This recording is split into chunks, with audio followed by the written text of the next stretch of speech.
ಕಾಂಗ್ರೆಸ್ಗನೇ ಇರ್ರಿ, JDS ಗನೇ ಇರ್ರಿ, MES ನಾಗ ಇರ್ರಿ, ಇಂಡಿಪೆಂಡೆಂಟ್ ಇರ್ರಿ, ಆದ್ರೆ ಛತ್ರಪತಿ ಶಿವಾಜಿ ಮಹಾರಾಜರ ಇತಿಹಾಸವನ್ನ ದಯವಿಟ್ಟು ಸುಳ್ಳು ಮಾಹಿತಿ ಕೊಡಕ್ ಹೋಗ್ಬೇಡಿ.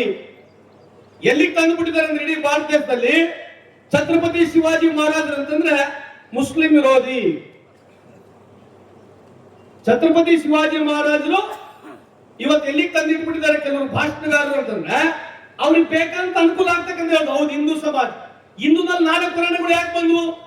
ಬ್ರಾಹ್ಮಣ ಬಂದ, ಕ್ಷತ್ರಿಯ ಬಂದ, ಶೂದ್ರ ಬಂದ, ವೈಶ್ಯ ಬಂದ, ಇನ್ನ ವರ್ಗಗಳು ಇರಲೇ ಇಲ್ಲ. ಇತಿಹಾಸ ಮಾತನಾಡಕ್ ಹೋದ್ರೆ ಬಹಳ ಸಮಯ ಬೇಕಾಗುತ್ತೆ, ಅದ್ರ ಬಗ್ಗೆ ನಾನು ಚರ್ಚೆ ಮಾಡಕ್ ಹೋಗುದಿಲ್ಲ. ಆದ್ರೆ ದಮಿತ ವರ್ಗಗಳು ಈ ದೇಶದಲ್ಲಿ ಅಸ್ಪೃಶ್ಯತೆ ಇತ್ತು. ದಮಿತ ವರ್ಗಗಳಿಗೆ ಅಸ್ಪೃಶ್ಯತೆಯಲ್ಲಿ ಯಾವ ರಾಜನು ಜಾಗ ಕೊಡ್ಲಿಲ್ಲ.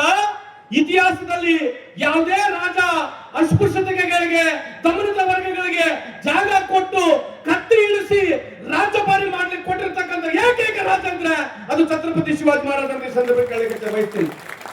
ಅದಕ್ಕೆ ಇವತ್ತು ಬುದ್ಧನ ನಾವು ಯಾಕೆ ಕಾಣಿಸ್ತೀವಿ? ಬುದ್ಧ ಈ ದೇಶಕ್ಕೆ ಏನು ಕೊಡ್ಲಿಲ್ಲ.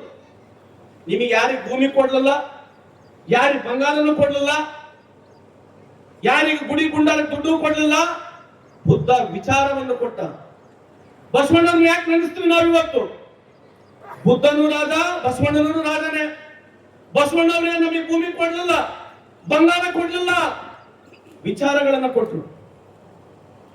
ಅದಕ್ಕೆ ಛತ್ರಪತಿ ಶಿವಾಜಿ ಮಹಾರಾಜರ ವಿಚಾರಗಳೇನಿದಾವೆ, ವಿಚಾರಗಳ ಬಗ್ಗೆ ನಾವು ಮಾತನಾಡಿ ನಮ್ಮ ಯುವ ಜನತೆ ಏನಿದೆ ಆ ವಿಚಾರಗಳನ್ನು ನಾವು ಗಟ್ಟಿದ್ರೆ ಮಾತ್ರ ಒಂದು ಶೈಕ್ಷಣಿಕವಾಗಿ ಜಲೆ ಉಪಯೋಗಿಸಿಕೊಂಡು ರಾಜಕೀಯವಾಗಿ ನಾವು ಮುಂದೆ ಹೋದ್ರೆ ಬೇರೆ ಸಮಾಜ ಜೊತೆಗೆ ನಾವು ಬೆಳಿಬೇಕು.